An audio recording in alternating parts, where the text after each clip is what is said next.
Hi, my name is Chris Cook with the Career Services Office here on campus, and I'm going to take the next few minutes to show you some quick tips and tricks for how to get the most out of Handshake. If you don't know, Handshake is our sort of like a job board platform that we have on campus, but it can do a lot more things than just look for jobs. So this is on your Okta dashboard. So when you log in, you can get straight to this. You click on the little Handshake logo that's on there, and this is what it'll look like on the home screen. So there are a number of things you can do here. The first thing that you should do is set up your profile. It's very similar to a LinkedIn profile. So if you go up here in the top right corner and click on this little circle with your initials in it, you click on My Profile, it'll take you to a page where you can actually work on your profile. It's a good idea here to add a photo. You can see I'm using a sample account. It says I'm a biology major. This should be pre-filled for most people. What you can add in is all the rest of it, right? So things like your work experience, any organizations that you're in, courses that you're taking, projects you've worked on. You can choose to make your profile private or to show it to employers. So that's an important thing to think about there too. Once you have this filled out, it's a good idea to make it visible to people. And you can also use this feature up here. If you have a resume that you like, you can upload a resume and then it'll kind of help fill out your profile for you. The one thing to note about resumes is if you upload a new resume to Handshake, most of the time it needs to be reviewed by somebody on the career services team before it will be available for use on Handshake. The reason we do that is because we want to make sure that we're helping you put your best foot forward, right? You want to make a good first impression. So whether you upload a resume here or the other place you can do it is, again, clicking on this menu and going to My Documents and uploading it.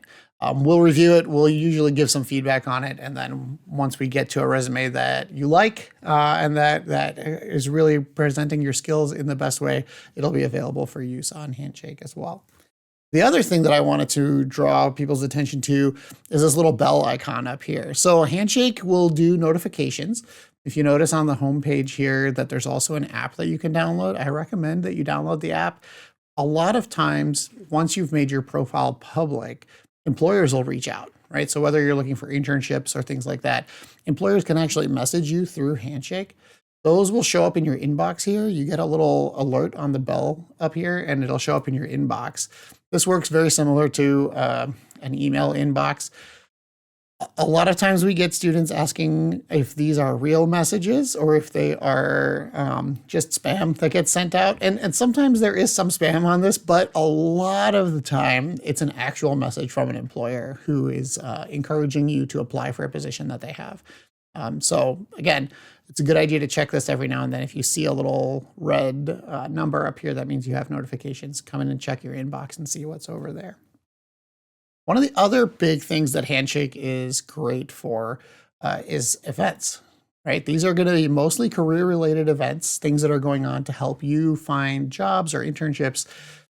If you click on this events tab up here, you can see there's a whole bunch of stuff going on. So the thing to keep in mind with Handshake is that it is a national job board. So a lot of times it'll be events that are happening on campus. You can see these are all happening here. This is our spring career fair.